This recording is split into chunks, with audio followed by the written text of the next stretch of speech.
کہتے ہیں جی کہ عورت کو بھی یعنی احتلام ہوتا ہے. ہاں ہوتا ہے، حدیث مبارک میں ہے. بچہ کیسے پیدا ہوتا ہے؟ دونوں سے پیدا ہوتا ہے. فَلْيَنْظُرِ الْإِنسَانُ مِمَّا خُلِقَ مِن مَاءٍ دَافِقٍ يَخْرُجُ مِن بَيْنِ الصُّلْبِ وَالتَّرَائِبِ. تو پانی دونوں کا نکلتا ہے. نہیں، پہلے مجھے افسوس ہوتا ہے کہ ایسے مسائل جو آپ پوچھتے ہیں تو اپنی بیوی سے پوچھ لیا کریں، ضروری مولوی مکی صاحب سے پوچھ لیں. یعنی اس کی کوئی وجہ بھی تو ہے، لیکن چونکہ حدیث میں ہے میں مجبور ہوں کہ جواب دوں کہ صحیح حدیث میں ہے، سیاہ ستہ کی حدیث میں ہے کہ ایک عورت نے حضور پاک سے سوال کیا، احتلم المرأۃ یا رسول اللہ، عورت کو بھی احتلام ہوتا ہے؟ فرمایا ویحک ہلاکت ہو، تمہیں بچہ کیسے ماں کی شکل ہوتا ہے؟ کبھی باپ کی شکل ہوتا ہے، کبھی ماں کی شکل ہوتا ہے. یہ تو چونکہ حدیث میں تھا میں نے جواب دے دیا، ورنہ میں نے ایک فیصلہ کیا ہے کہ ایسے جو سوال آئیں گے میں ان کے جواب بھی نہیں دوں گا. ہاں اگر حدیث میں ہو پھر تو میں مجبور ہوں نا، حدیث کیسے چھپائی جائے.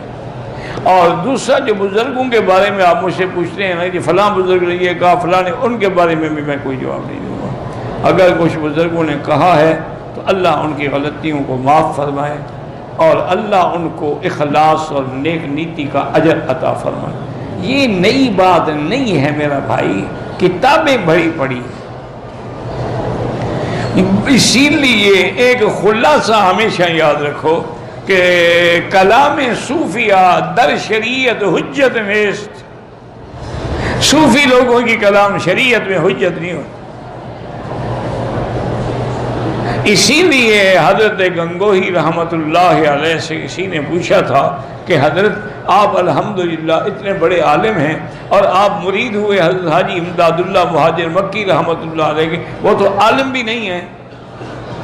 تو آپ نے فرمایا ہم ان سے علم پڑھنے کے لیے مرید نہیں ہوئے، ہم تو اپنی اصلاح کے لیے، تزکیے کے لیے، تربیت کے لیے مرید ہوئے ہیں. باقی جو شریعت کا مسئلہ ہے وہ تو الٹا ہم سے پوچھتے ہیں. رحمت دو عالم نے صلی اللہ علیہ وسلم ایک دفعہ گزر رہے تھے تو کھڑے ہو گئے، دو قبریں تھیں. آپ نے فرمایا انہما یعذبان وما یعذبان فی کبیر، ان دو قبر والوں کو عذاب ہو رہا ہے. تو زمین پہ قبر تھی یا علیین میں تھی؟ حضور زمین والی قبروں پہ کھڑے ہوئے تھے یا کہیں سمندر میں تھی وہ؟ اور یہ بھی بتایا آپ نے، اللہ نے علم دیا کہ ان دونوں کو عذاب ہو رہا ہے، اور عذاب بھی ایسی بات میں جس کو یہ بڑا بھی نہیں سمجھتے تھے.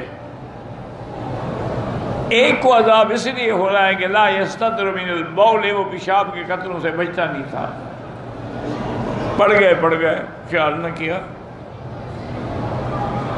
اور دوسرا جو ہے یمشی بالنمیمۃ، وہ چغل خور تھا، اس لیے ان کو عذاب ہو رہا ہے. تو عذاب اسی قبر میں ہوتا ہے جس میں ہم دفن کرتے ہیں. سب سے بڑی گواہی جو ہے وہ حضور پاک کی ہے کہ آپ خود فرما رہے ہیں کہ انہما یعذبان، ان دونوں کو عذاب ہو رہا ہے. پھر آپ نے صحابی کو حکم دیا کہ سامنے جو کھجور کھڑی ہے نا، اس کی ایک گوشہ توڑ کے لے آؤ. ہو گیا اور توڑ کے لے، حضور نے اس کو ایسے چیر دیا، ایک اس قبر پہ لگا دیا، ایک اس قبر پہ لگا دیا. آپ نے فرمایا ہو سکتا ہے کہ جب تک یہ تازہ ہیں، سرسبز ہیں، تو ہر چیز اللہ کا ذکر کرتی ہے، تو یہ بھی ذکر کریں گے تو اللہ شاید ان کے عذاب میں تخفیف کر دے. یہ ہماری جو برادری ہے نا، اللہ ان کو بھی ہدایت دے، انہوں نے انہی حدیثوں کو سامنے رکھ کے انہوں نے کہا جی اگر حضور نے کھجور کی شاخیں لگائی ہیں قبروں پہ تو ہم پھول ڈالتے ہیں تو وہابیوں کو تکلیف کیوں ہوتی ہے؟ تو معنی یہ ہے کہ ہر چیز اللہ کا ذکر کرتی ہے، پھول بھی اللہ کا ذکر کرتے ہیں، اسی لیے ہم پھولوں کی چادریں چڑھاتے ہیں.